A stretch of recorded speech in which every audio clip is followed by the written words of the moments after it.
एक पुराणों की कथा तुमको बोलता हूँ, थोड़ा सा और समझोगे तो इस बात को और थोड़ा समझ आएगी। ब्रह्मा के पुत्र दक्ष प्रजापति, दक्ष प्रजापति ब्रह्मा के पुत्र थे। ब्रह्मा जो इस पूरी यूनिवर्स के क्रिएटर बोले जाते हैं शास्त्रों के अनुसार। अभी केवल इतना ही लेना, अधिक विश्लेषण में नहीं जाएंगे। तो दक्ष प्रजापति की 13 बेटियों का विवाह 13 बेटियों का विवाह महर्षि कश्यप के साथ हुआ। बात समझ लग पा रही है?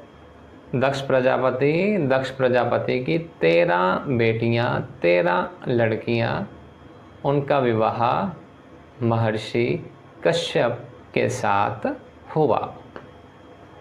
उन 13 लड़कियों का नाम इस प्रकार है: अदिति, दिति, दनु, अरिष्टा, सुरसा, सुरभि, विनता, ताम्रा, क्रोधवशा, ईरा, कद्र, विश्वा और मुनि। तो ये 13 लड़कियों का नाम मैंने आपको बताया, जिनका विवाह ऋषि कश्यप के साथ हुआ। अब इनमें जो हम आज समझेंगे वह समझेंगे दिति और अदिति के बारे में। महर्षि कश्यप, उनकी 13 पत्नियां, ये 13 पत्नियां दक्ष प्रजापति की बेटियां। अब इन 13 पत्नियों में से जो दिति और अदिति, थोड़ा सा नाम को भी समझो। अदिति का अर्थ होता है असीम, जिसकी कोई सीमा ना हो, जिसको बांधा ना जा सके, जो बंधन रहित हो, सो ही अदिति। बात समझ लग पा रही है? अदिति मैंने असीम, असीम मैंने जिसको सीमा में ना बांधा जा सके, सो ही अदिति। और दिति मैंने, अदिति का अर्थ क्या था? जिसको सीमा में नहीं बांधा जा सकता, जो बंधन में नहीं है, बंधन विमुक्त है, जो सो ही अदिति। अब अ हटा दो, दिति रह गया, यानी जो बंधन में है सो ही दिति। सरल अर्थ हो गया। समझते जाना इस पुराण की कथा को, इसमें भी बहुत रहस्य छुपा हुआ है। तो महर्षि कश्यप यानी एक ऋषि का विवाह 13 पत्नियां हुई ऋषि की। उनमें से जो हम 2 ले रहे हैं, दिति और अदिति। हमने समझा अदिति का अर्थ जो बिल्कुल बंधन रहित है, और दिति जो बंधन में है। आगे कथा कुछ ऐसे बढ़ती है। अब महर्षि कश्यप और अदिति, इनसे 12 आदित्यों का जन्म हुआ। कितने? 12। इन 12 आदित्यों का नाम था इंद्र, धाता, भग, त्वष्टा, मित्र, वरुण, यम, विवस्वान, सविता, पूषा, अंशुमान और विष्णु। ये 12 आदित्य हुए।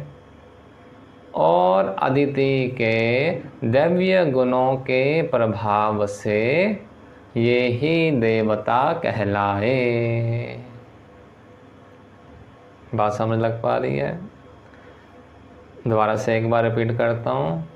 प्रजापति थे, प्रजापति की 13 बेटियां, 13 बेटियों का विवाह किससे हुआ? कश्यप से। इनमें से हम 2 का भी निरूपण कर रहे हैं, दिति और अदिति। अदिति का अर्थ क्या होता है? बिना किसी बंधन से, और दिति का अर्थ होता है जो बंधन में हो। और अदिति और कश्यप से 12 संतानों का जन्म हुआ, जिनको 12 आदित्य बोला जाता है, और यही देवता कहलाए। यानी कि अदिति के देव बल से उनकी जो संतानें हुई वह देवत्व को प्राप्त हुई। थोड़ा सा इसको ऐसे समझो, यदि दैवीय गुण तुम्हारे में विद्यमान हो गए, यदि दैवीय संपदा तुम्हारे में आ गई, तो तुम बंधन मुक्त हो जाओगे, बंधन में नहीं रहोगे, विषयासक्त नहीं होगे। अगर देवत्व तुम में है तो बंधन नहीं हो पाएगा। कहानी के माध्यम से केवल कहानी को मत पकड़ना, इसके पीछे जो रहस्य हैं उसको भी समझना।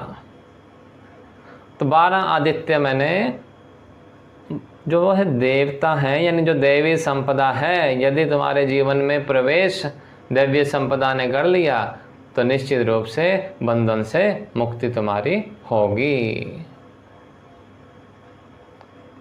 तो जो अदिति के पुत्र हैं, जो अदिति का वंश आगे चला, सो ही देवता कहलाए। और जो दिति से थे उनको असुर बोल दिया गया। और जो दनों के पुत्र थे सो दानव कहलाए, खस के पुत्र राक्षस कहलाए। थोड़ी सी कथा को और आगे बढ़ाता हूँ। इतना समझ लगा कि यदि दैवीय संपदा तुम्हारे में विद्यमान हो गई तो बंधन मुक्ति हो गई। यदि बंधन मुक्ति नहीं हो पा रही है तो कहीं ना कहीं समझना कि तुम अभी दैवीय संपदा से युक्त नहीं हो। तो ये दैवीय संपदा को तो अपने भीतर लाना होगा। कैसे लेके आते हैं वो हम बाद में चलेंगे, पर थोड़ा थोड़ा समझते जाओ कि ये दैवीय संपदा क्यों लानी है अपने जीवन में। अब जैसे मैंने कहा था कि हर जीव में कुछ ना कुछ दैवीय गुण होता है और कुछ ना कुछ आसुरी गुण भी होता है। कभी वो देवता की भांति प्रतीत होगा, कभी वो एक असुर की भांति प्रतीत होगा। अब अदिति के पुत्र इंद्र ने, अब इंद्र मतलब कर्म करना, एक्शन। इंद्र मैंने कर्म करना, एक्शन। और थोड़ा सा सीरियल से हटिए। इंद्र मतलब कर्म करना, कर्म का देवता सो इंद्र। अब दिति गर्भवती हुई, यानी असुरों की माता गर्भवती हुई। इंद्र ने, कथा कहती है, इंद्र ने दिति के गर्भ का नाश कर दिया। ये उसने असुरों जैसा कार्य किया। तो दिति ने श्राप दिया। जब श्राप दिया तो क्या श्राप हुआ? श्राप का प्रभाव क्या हुआ कि द्वापर युग में महर्षि कश्यप को वसुदेव के रूप में जन्म लेना पड़ा और माता अदिति को देवकी के रूप में जन्म लेना पड़ा और दिति को रोहिणी के रूप में जन्म लेना पड़ा। आगे की कथा आप जानते हैं कि किस तरह से कृष्ण जन्म हुआ, कंस का वध हुआ, उसमें हम नहीं जा रहे। पर कहने का इस संदर्भ में मैं क्या कहना चाह रहा हूँ कि दैवीय गुण से युक्त भी हो करके आसुरी गुण अपना रूप दिखा देते हैं। पर यदि तुम्हारे कर्म अच्छे हैं, यदि तुम्हारे एक्शन अच्छे हैं, तो फिर भी ईश्वर तुम्हें बचाएंगे। जैसे कृष्ण फिर देवकी और वसुदेव के यहाँ पर लीला करते हैं, तो निश्चित रूप से ईश्वर का अवतरण, ईश्वर का जो सेवा है उसका सौभाग्य तुमको मिलेगा। अगर भूल चूक हो भी गई कोई बात नहीं, तो किसी की भूल चूक को माफ़ कर दिया करो। अब यहाँ पर हमने 12 आदित्यों की बात करी। ध्यान होगा जब पहला अध्याय करवाया था तो वहाँ पर 8 वसुओं की बात करी थी। 12 और 8 कितने हो गए? 20। 33 कोटि है देवताओं की। अभी भी कुछ बची हुई हैं। 8 वसु तो याद है ना? एक बार दोबारा से बता देता हूँ। धरा, ध्रुव, सोम, अप, अनिल, अनल, प्रत्युष, प्रभास, 8 वसु। ये बार बार जब इनका स्मरण करते जाओगे, बार बार जब इनको अपने जीवन में उतारते जाओगे तो ये चीज़ें खुलनी शुरू हो जाएंगी। गीता खुद ब खुद तुमसे बात करेगी, तुमको समझाएगी, तुम्हारा मार्ग प्रशस्त करेगी। तो 8 वसु थे और 12 आदित्य हुए, यानी टोटल मिलके हो गए 20 हो गए। 33 कोटियाँ हैं देवताओं की, बाकी जो बची हैं वो जब समय आएगा तब आपको बताया जाएगा।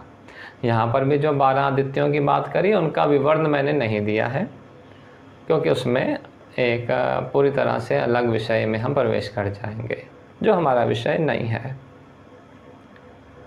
तो बात यहाँ पर क्या हो रही है कि जो दैवीय संपदा है और जो आसुरी संपदा है, ये संपदाएं विद्यमान तो हमारे मन में हैं, जो कर्मों के द्वारा तुमने अर्जित करी हैं।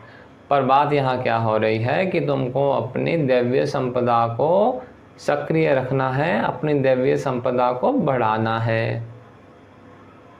अब कुछ चीज़ें तुमसे मैं पूछता जाऊँगा, तुम मुझको बताते जाना कि कभी तुमने ये महसूस किया है या नहीं किया है। अगर नहीं किया है तो अच्छा, किया है तो भी अच्छा। घमंड किया है कभी? अभिमान, क्रोध, कठोरता, अज्ञानता, अपने कार्य को ही नहीं जानते, अपवित्रता, अनुचित आचरण, असत्य भाषण, जगत बिना ईश्वर के है ऐसा मानना, जगत केवल अपने आप ही यानी पैदा हो गया, जगत का नाश हो जाएगा, हमेशा चिंतित हैं, आज इतना धन है कल और बढ़ेगा, सभी शत्रुओं को मैं मारूंगा, मेरी मैं इतनी बड़ी है, सारे पावर मेरे पास है, धन का अहंकार, मेरा इतना बड़ा परिवार है इसका अहंकार, मैं दान देता हूँ, मैं यज्ञ करता हूँ, मेरे समान दूसरा कोई दानी नहीं है।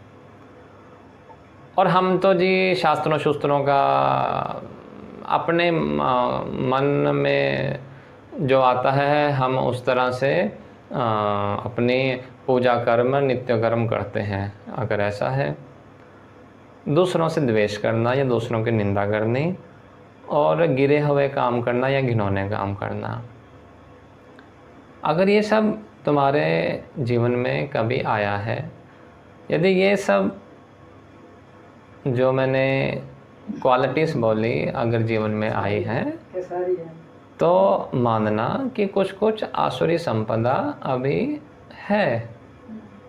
इस आसुरी संपदा का थोड़ा थोड़ा लेवल नीचे करते जाना। और अब मैं जो बोलूँगा दैवीय संपदा, इसको भी देख लो। अगर ये नहीं है तो इसको तुमको अपने जीवन में लाना है। अभय, अंतःकरण शुद्ध, तत्व ज्ञान के लिए ध्यान योग में निरंतर दृढ़ स्थिति, सात्विक ध्यान, इंद्रियों का दमन, भगवान गुरु देवता की पूजा, स्वाध्याय करना, सरलता अंतःकरण की, अहिंसा, सत्यता, त्याग, क्रोध ना करना, चित्त में चंचलता ना हो, सब पर दया करना, इंद्रिय विषय भोग की अनासक्ति हो, कोमलता हो, लोक में शास्त्र विरुद्ध आचरण ना करना, बिना प्रयोजन या क्रियाओं में ना पड़ना, ऊर्जा बहुत हो तुम्हारे भीतर, स्वयं व दूसरों को क्षमा कर देना, धैर्य होना, शुचिता होनी, दूसरों को घात ना करना, पूज्यता के अभिमान का अभाव रहना। यदि तुम्हारे में कोई गुण है तो तुम्हें लोग श्रेष्ठ कहें, ऐसा विचार तुम्हारे मन में ना आए।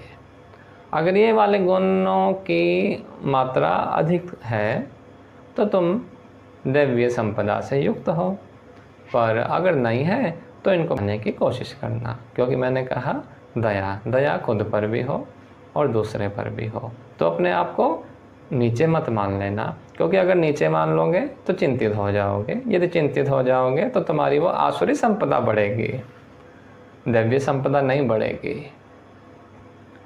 ये थोड़ा ध्यान रहे इस बात का। तो इन दैवीय संपदा को, इन दैवीय गुणों को जीवन में हम लेके आए, ऐसी प्रार्थना ईश्वर से निरंतर करते रहना। कुछ अच्छा मेरे द्वारा होता जाए, ऐसी प्रार्थना ईश्वर से हमेशा करना। अभी कुछ समय हमारे पास बचा है, मैं चाहूँगा ये अध्याय का एक इंट्रोडक्शन छोटा सा आपको दिया है कि इसमें क्या क्या आगे हम लोग सीखेंगे और क्या क्या अपने जीवन में लाने का प्रयत्न करेंगे, कोशिश करेंगे और लेकर के भी आएंगे, ताकि हमारी ये आध्यात्मिक यात्रा आगे की ओर बढ़ सके। अभी थोड़ा सा भगवान शंकर की कृपा के पात्र हम बन सकें। सावन भी चल रहा है और भगवान शंकर का नाम स्मरण भी हो जाएगा, इससे अच्छी बात क्या हो सकती है। शिव शंभो शिव शंभो शिव शंभो, शिव शंभो शिव शंभो शिव शंभो, शिव शंभो शिव शंभो शिव शंभो, शिव शंभो शिव शंभो शिव शंभो, शिव शंभो शिव शंभो शिव शंभो, शिव शंभो शिव शंभो शंभो।